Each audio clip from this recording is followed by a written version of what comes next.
묵상 기도하면서 예배 시작하겠습니다.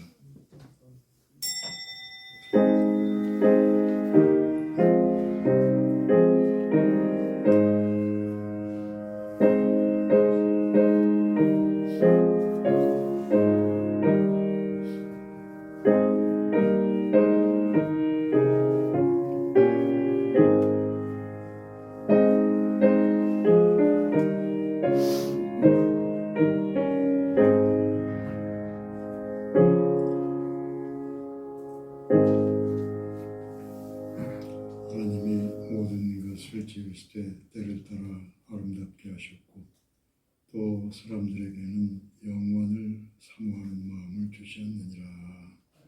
성부, 성자, 성령, 삼위일체 하나님께 신령과 진정으로 예배드립니다. 많은 백성들이 전통과 관습을 따라서 고향을 찾고 그들의 신을 향해 절을 하는 이 시기에 주께서 택하신 백성들을 하나님의 교회로 불러 모으시고 하나님께 예배 드리게 하심을 감사드립니다. 이들의 모든 예배를 통하여 하나님께서는 영광을 받으시오며 예비하신 풍성한 은혜와 능력을 허락하시옵소서. 우리 주 예수 그리스도 이름으로 기원하옵나이다. 아멘. 32장 찬양하겠습니다.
교동문 38번 교독하겠습니다.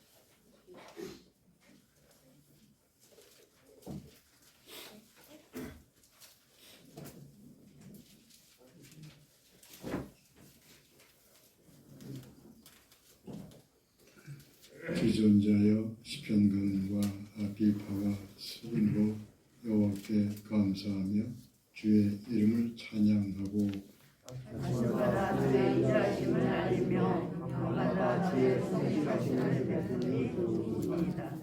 여호와여 주께서 행하신 일로 나를 기쁘게 하셨으니 주의 손이 행하신 일로 말미암아 내가 높이 외치리이다. 의인은 종려 나무같이 번성하며 레바논의 백향목같이 성장하리로다. 이는 여호와의 집에 숨겼으며 우리 하나님의 뜰 안에서 번성하리로다. 그는 늙어도 여전히 결실하며 진액이 풍족하고 빛이 청청하니 여호와의 정직하심과 나의 바리새심과 그에게는 불의가 없으니 성공되리로다. 아멘. 신앙 고백하겠습니다. 나는 전능하신 아버지 하나님 천지의 창조주를 믿습니다. 나는 그의 의결하신 아들 우리 주 예수 그리스도를 믿습니다. 그는 성령과 잉태되어 동정녀 마리에게서 나시고 본디오 빌라도에게 고난을 받아 십자가에 못 박혀 죽으시고 정사된 지 사흘 만에 죽은 자 가운데서 다시 살아나셨으며 하늘에 오르시어 전능하신 아버지 하나님 우편에 앉아 계시다가 거기로부터 살아있는 자와 죽은 자를 심판하러 오십니다. 나는 성령을 믿으며 거룩한 공교회와 성도의 교제와 죄를 용서받는 것과 몸의 부활과 영생을 믿습니다. 아멘. 298장 진행하겠습니다.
기도하시겠습니다. 하나님께 나아가는 자는 반드시 그가 계신 것과 또한 그가 자기를 찾는 자들에게 상 주시는 이심을 믿으라 말씀하셨습니다. 저희가 하나님의 살아계심을 믿으며 하나님께 예배를 드리며 먼저 저희들의 부족함과 저희들의 죄를 주 앞에 내어놓기를 원합니다. 우리의 심히 부족함을 주께서 아시나이다. 시대의 격렬한 흐름 속에 우리가 그 흐름에 마음을 빼앗겨 염려와 근심과 두려움 중에 살았던 적이 참으로 많습니다. 하나님께서 그 흐름을 극복하여 회복하고 새로운 길을 여셨으나 우리는 아직 믿음의 눈이 넓게 뜨지 않았으며 우리의 마음은 아직도 불신과 염려와 근심에 시달릴 때가 많았음을 고백합니다. 아버지 하나님이시여 많은 백성들이 전통과 관습을 따라서 고향을 찾고 또한 우상 앞에 절하는 이 때에 주께서 택하신 백성들을 모아서 하나님 앞에 신령과 진정으로 예배드리게 인도하심을 감사드립니다. 이 백성들 가운데 성령으로 운행하셔서 하나님은 살아계시다는 것과 하나님은 자신을 찾는 자들에게 상 주시는 하나님이신 것을 믿게 하시옵소서. 말씀을 주실 때는 말씀을 잘 듣고 깨달아 그들의 마음에 새겨지게 하셔서 그 말씀을 통하여 하나님의 능력을 체험케 역사하시옵소서.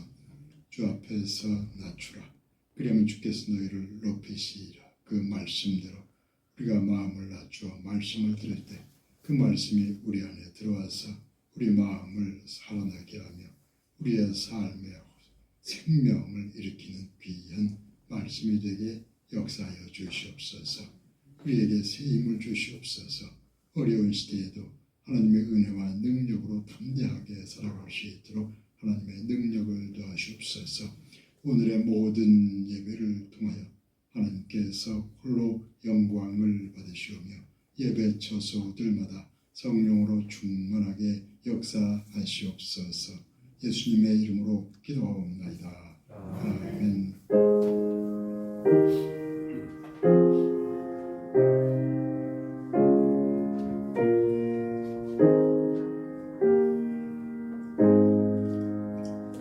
성경 말씀은 두 군데에서 읽어드리겠습니다. 먼저 출애굽기 3장 1절과 2절, 그 다음 요한복음 14장 6절 이렇게 읽어드리겠습니다. 출애굽기 3장 1절과 2절,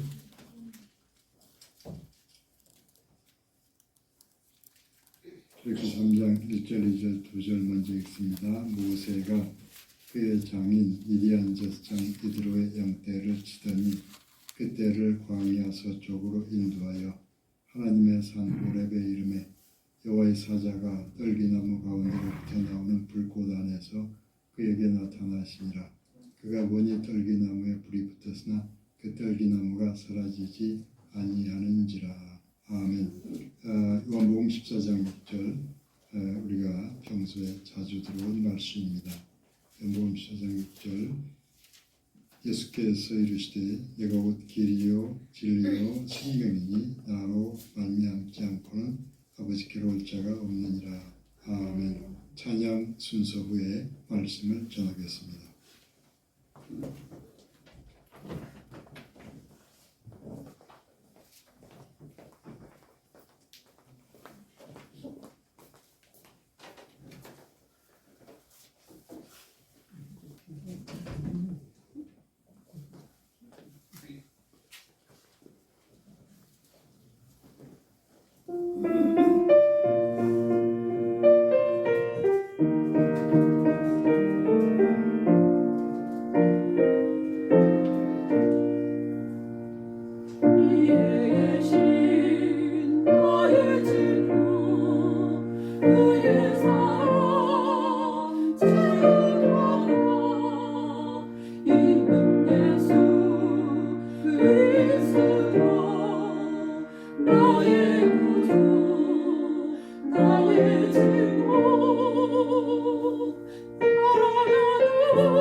하셨으니 네 몸으로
네.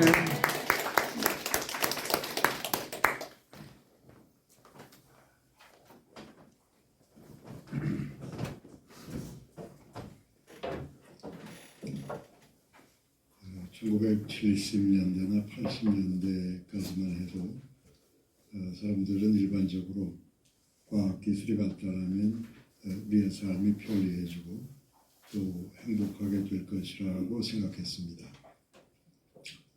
과학기술이 발달해서 우리의 고통을 덜어주는 측면이 있는 건 분명한데 그런데 그에 못지않게 생각지 못했던 고통과 두려움을 가져오는 측면도 만만치 않습니다. 코로나 바이러스 재앙은 과학기술적인 실수나 아니면 어떤 어두운 의도와 관련되어 있을 거라고 말하는 경우가 있었습니다. 우크라이나 전쟁에서 러시아가 그 핵무기를 만지작거릴 때 온 세상이 신경을 곤두세울 수밖에 없습니다. 생태계 파괴와 또 이상기후 문제가 이제는 온 세상 모든 사람들의 문제가 되었습니다.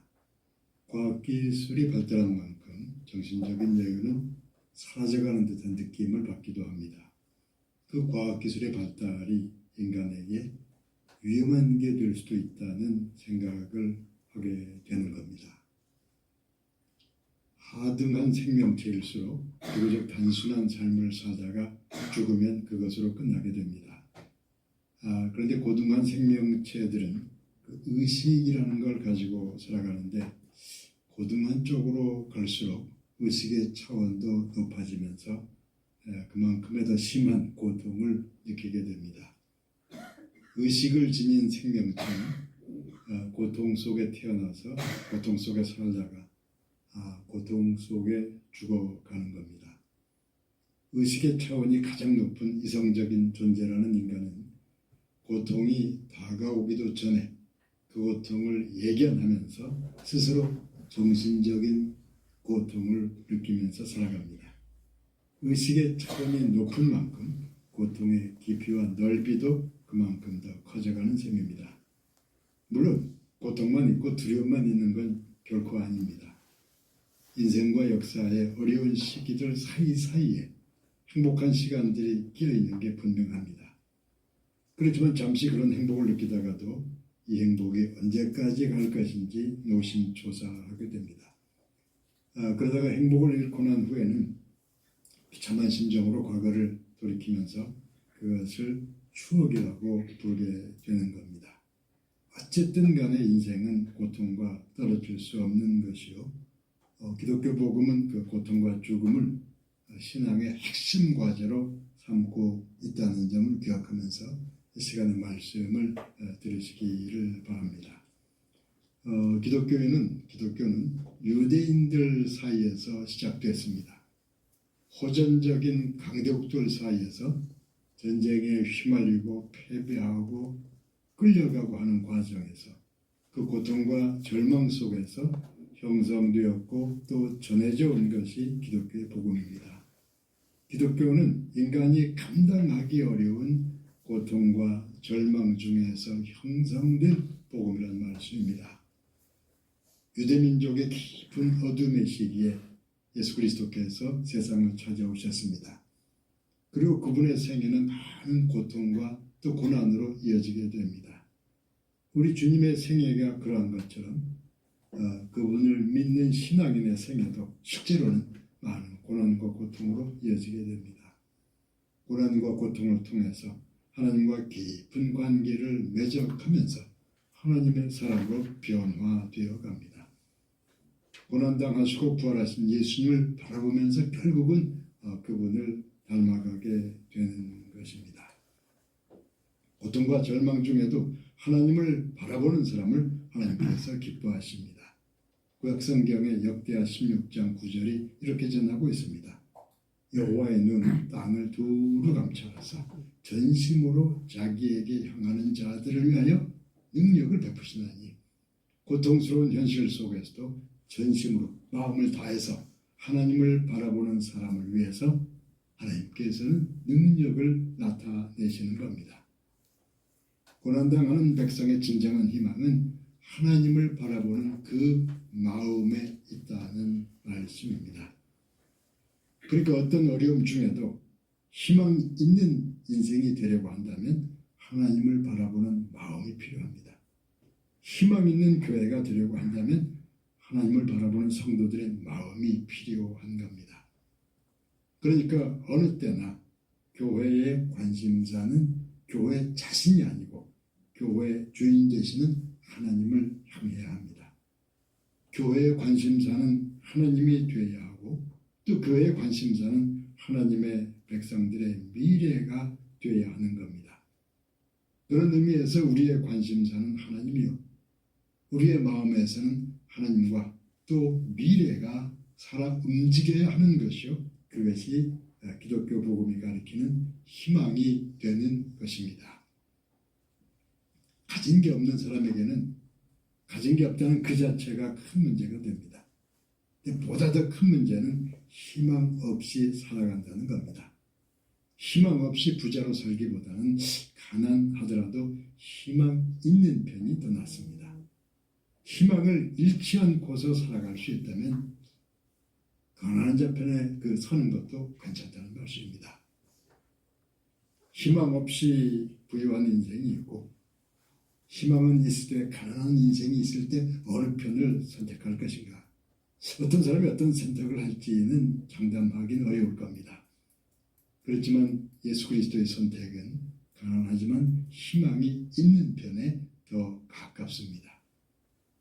희망 있는 부자가 하나님께 쓰임받는 경우가 얼마든지 있습니다. 가난한데 희망마저 잃어버린 사람들이 얼마든지 존재합니다. 그렇지만 예수 그리스도의 관심을 벗어난 사람은 어디에도 존재하지 않습니다. 이 땅을 찾아오신 예수께서 먼저 만나셨던 사람들은 어려운 현실 속에서 어찌할 바를 모르는 사람들이었습니다. 어찌할 바를 모르는 고난의 상황이 만남의 광장이 되고 또 통로가 되면서 우리가 예수 그리스도를 만나게 되는 것이고 또 하나님을 바라보게 되는 것이고 그 고난의 상황에서 우리의 마음을 열게 해서 그리스도를 바라보게 하는 것은 성령의 역사인 것입니다. 언제부턴가 저는 신문을 잘 읽지 않게 됐습니다. 그 일면의 큰 글자만 읽는 정도에 그쳐왔습니다. 저만 그러는 게 아닐 거라고 생각됩니다. 근데 제가 왜 그렇게 신문을 멀리 왔을까요? 신문은 언제나 세상 이야기와 세상 흐름을 알리면서 염려나 근심거리를 전해옵니다. 이 세상 많은 사람들을 동일한 염려와 근심으로 몰아가는 것이 신문의 역할이 아닐까 생각될 때도 있습니다. 신문에서 밝은 이야기를 읽고 나서 희망을 느낄 때가 없는 건 아닙니다. 그렇지만 신문은 주로 세상 이야기를 전하는 것이요. 때로는 거짓된 정치적인 이야기를 전하면서 우리를 염려와 혼돈으로 이끌어가기도 하는 겁니다. 그렇다고 해서 여러분들께서도 저처럼 신문을 멀리 하시라고 그렇게 말씀드리는 건 아닙니다. 신문을 읽으면 염려가 되고 근심이 되지만 성경을 대하면 알 수 없는 희망을 느끼게 되는 것이 아닌가 하는 말씀을 드리는 것입니다. 성경에 나타난 하나님의 사람들은 모두가 희망에 관련된 사람들입니다. 세상의 흐름은 어두운데도 불구하고 하나님의 약속을 믿으면서 또 희망을 품고 살아가는 사람들인 겁니다. 예수 그리스도께서는 그런 사람들을 대표하십니다. 희망 없는 세상 한가운데서 희망의 길을 열어 보이는 것이 예수 그리스도의 사명이었습니다. 예수 그리스도께서는 절망의 극치요 절망의 상징 그 죽음의 동산을 향해 가시면서 그 너머로 부활의 희망을 열어 보이신 겁니다. 그런데 예수 그리스도께서 말씀하시고 걸어가신 그 모든 것이 세상 사람들이 볼 때는 희망과 상관없는 것으로 보였습니다. 그분이 가시기로 했던 그 길은 절망과 좌절만 더할 수 있이 보였습니다. 그래서 유대 백성들은 합력해서 예수 그리스도를 죽음의 동산으로 몰아간 셈입니다. 인간의 정치적 판단과 어두운 지혜가 합력해서 예수 그리스도를 죽음의 동산으로 몰아간 것인데, 하나님께서는 그렇게 쫓겨간 죽음의 동산에서 부활의 승리와 희망을 보이셨습니다. 그러니까 신앙인의 절망과 죽음은 곧 하나님의 희망과 생명이라는 기가 막힌 공식이 성경 전체를 망라하는 가르침이라고 말씀드릴 수 있는 겁니다. 고통이 주어졌기 때문에 고통의 주님이신 예수 그리스도를 만날 기회가 주어지는 것입니다. 절망이 주어졌기 때문에 희망의 주님을 만날 기회가 주어지는 겁니다. 죽음 앞에 세워졌기 때문에 다시 살리는 하나님을 만날 기회가 주어지는 것이라는 말씀입니다.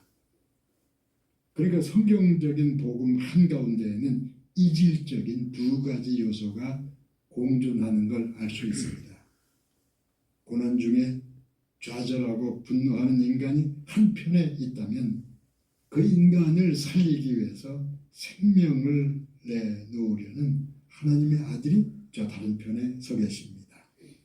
모든 게 끝났다고 절망하는 인간이 한편에 주저앉아 있다면 그 인간을 일으켜서 그 받아들이는 하나님께서 저 편에서 바라보며 서 계십니다. 여기는 길이 없는 광야일 뿐이라고 좌절하며 외치는 인간이 한편에 있다면, 길 없는 광야에서는 위를 바라보라고 말씀하신 하나님께서 광야 저편에서 우리를 기다리십니다. 그러니까 기독교 복음이 하나의 드라마가 되어서 펼쳐진다면 그 드라마에서는 언제나 상반된 두 주인공이 등장하게 될 것이라고 말씀드리는 것입니다. 오늘은 이 민족 최고의 명절인데, 그런데 성경적인 최고의 명절은 유월절입니다. 그 유월절에 대한 말씀을 드리면서 이 시간에 결론으로 들어가려고 합니다. 유월절은 구약 성경의 명절이요, 이스라엘 백성의 명절인 게 분명합니다. 근데 최후의 만찬에서 제자들에게 말씀하실 때 예수님께서는 자신을 유월절 어린 양에 비유하면서 말씀하셨습니다. 그러니까 구약 성경의 명절인 게 분명하지만 유월절은 성경 전체와 관련된 명절이라고 말씀드릴 수 있는 것입니다. 성경적인 최고의 명절인 유월절이 하나의 드라마로 만들어진다면 그 드라마에는 두 가지의 극단적 배역이 등장하게 될 것입니다. 하나의 배역은 그야말로 희망 없이 버려진 히브리 백성입니다. 당장 현실에서 먹고 사는 문제에 시달리는 백성, 어려울 때는 망설임 없이 원망 불평하는 백성, 그 이상은 깊이 생각하기가 어려운 희망 없는 백성들이 그 무대 한편으로 가득 등장하게 됩니다. 그들에게는 희망에 관련된 요소가 거의 안 보입니다. 그들을 이끌어갈 지도자가 될 만한 사람을 찾을 수가 없습니다. 오랫동안 세상 현실에 종살이하는 동안에 먹고 사는 문제와 노예 근성에 깊이 길들여진 사람들입니다. 그런 백성을 보다 못한 이집트 왕자 모세가 분노하면서 용감하게 일어섰지만 히브리 백성은 비아냥거리면서 그 모세를 거부하면서 오히려 고발하고 말았습니다. 그래서 모세는 어느 한순간에 광야의 절망 속으로 쫓겨나고 말았습니다. 그러니까 유월절의 드라마는 깊은 절망과 버려진 정적과 함께 시작될 수밖에 없습니다. 바로 그런 어두운 분위기가 유월절 드라마의 한 편을 담당하게 되는 겁니다. 인간과 세상이 만들어가는 좌절과 절망과 죽음의 분위기, 이 백성을 오랫동안 버려두신 하나님은 더 이상 인간사에 개입하지 않을 것이요, 이제는 개입하려 해서도 안 된다는 그 냉소하는 듯한 분위기가 드라마의 한편 분위기를 장악하게 되는 겁니다. 바로 그러한 절망, 희망 없는 정적, 그 어딘가에서부터 하나님께서 자신의 일을 시작하시게 됩니다. 하나님께서는 수십 년 전에 광야에 버려졌던 모세를 찾아가셨습니다. 성령으로 모세가 가까이 임하셔서 꺼지지 않는 불꽃으로 모세의 영혼을 밝히셨습니다. 오랫동안 절망과 정적 속에 버려졌던 모세의 마음을 일으켜서 그를 다시 불러내셨습니다. 오랫동안 버려졌던 모세를 다시 애굽 세상 한가운데로 돌아오게 하신 겁니다. 그렇게 돌아온 모세를 통해서 하나님께서는 출애굽의 역사, 구원의 역사를 본격적으로 시작하시게 됩니다. 출애굽의 역사는 유월절이라는 명절에서 구체적인 능력과 모습을 나타내게 되는 것입니다. 성경 최고의 명절인 유월절은 유월하는 명절입니다. 여기서 유월이라는 것은 넘어갈 수 없는 절망과 죽음을 넘어간다는 의미입니다. 죽음을 넘어가는 것이 유월절이요, 절망을 넘어가는 것, 그 유월하는 것이 유월절입니다. 인간으로서는 넘어갈 수 없는 절망과 죽음을 하나님의 말씀과 능력으로 넘어간다는 의미에서 유월절인 것입니다. 하나님의 말씀을 따르는 희생제물의 피에 힘입어 우리가 절망과 죽음을 넘어가게 됩니다. 유월절 희생제물의 피처럼 예수께서 십자가에 흘리신 그 희생의 피에 힘입어 우리는 절망을 넘어서 죽음을 유월해서 하나님과 부활을 향해 나아가게 되는 겁니다. 그것이 유월절의 의미요, 십자가와 부활의 복음의 의미가 됩니다. 그러니까 유월절의 의미는 곧 복음의 의미가 됩니다.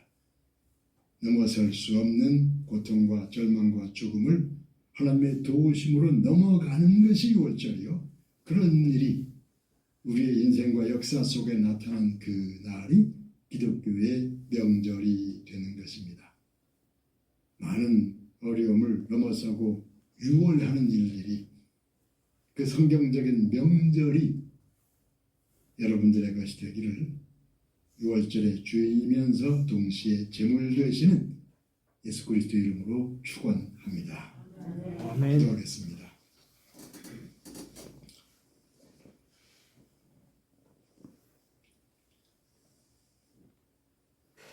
아버지 하나님, 우리가 넘어설 수 없는 것들을 넘어서게 하시고 유월하게 하시면서 그 백성으로부터 구원의 하나님으로 그 백성의 자신을 드러내신 하나님께서 이 시대 우리들에게도 나타나시옵소서.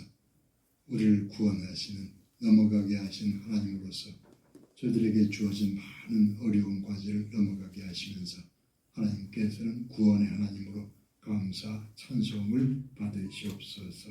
우리 주 예수 그리스도 이름으로 기도하옵나이다. 아멘. 이 시간에 찬송 순서입니다.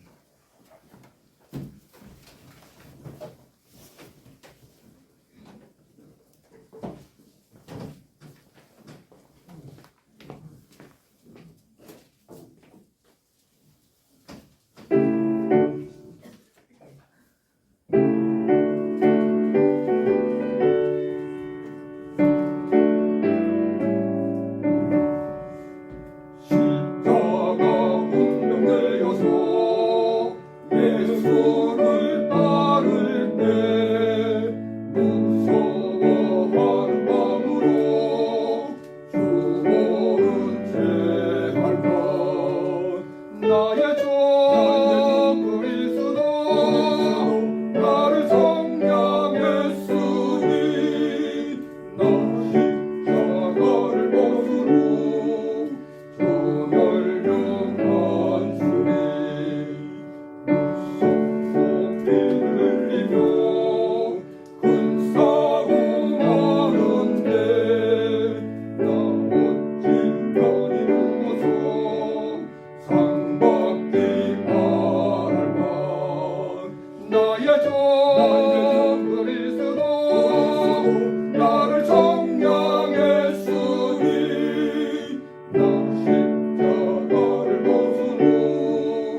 드리신 예물을 위해서 기도하겠습니다. 하나님께 예배를 드리며 여러 모양으로 마음을 모아서 감사의 예물을 드립니다. 모든 것을 기쁘게 받으셔서 좋은 열매를 맺게 인도하시옵소서. 어려운 시기에도 주의 백성들에게 은혜를 베푸셔서 하나님께는 차오르는 감사의 마음으로 드리게 하시옵소서. 또한 주변과 이웃을 살펴서 믿음의 선행을 잘 감당케 인도하시옵소서. 예수님의 이름으로 기도하옵나이다. 아멘. 오늘은 전통적인 설날로서 오늘 11시 예배를 드리고 다 함께 점심 식사하는 것까지만 오늘 예배 행사로 그렇게 하도록 하겠습니다. 이제 마지막 찬송하고 마치기 전에 새해 인사를 다시 해야 되겠는데 오늘 조금 움직여서 왔다 갔다 하더라도 새해 복 많이 받으십시오 하고 인사하고 그렇게 하도록 합시다. 자, 여러분들 조금 움직여서 새해 복 많이 받으십시오 인사를 하죠. 앞뒤로 새해 복 많이 받으십시오.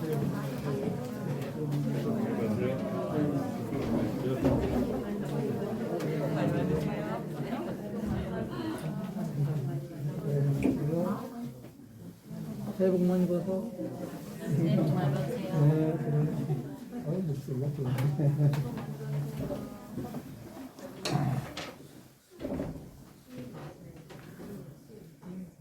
오늘 모처럼 그 박경무 원사님네 가족들 다 이렇게 오셨는데 우리 그냥 박수 한번.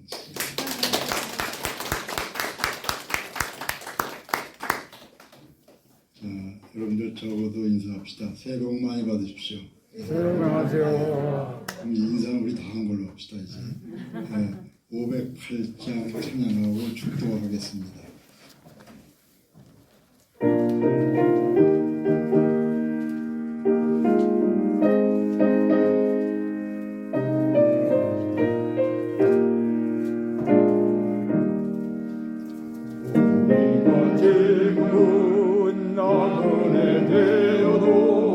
화려한 종목에 모자라 버리니 이 세상 일생에 주 예수 위하여 끝까지 힘써 일러세 주에게 부탁하시니 전사도 모하겠네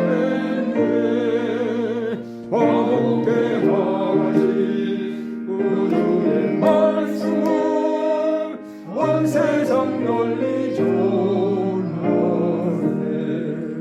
주의 주 말씀이 온 세상 만민들 흉악한 죄에서 떠나라 하시니 이 말씀 듣고서 새 생명 얻으라 이 기쁜 소식 전하세 주에게 부탁하시니 전사도 음모하겠네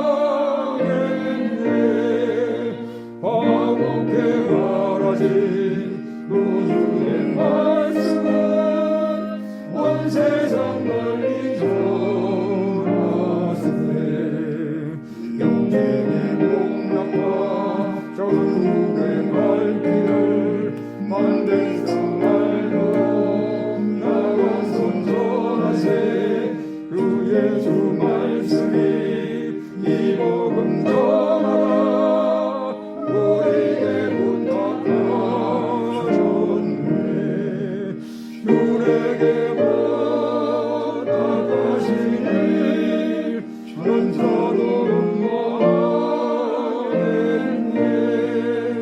마음께 하시 우주의 말씀을 온 세상 널리 전하세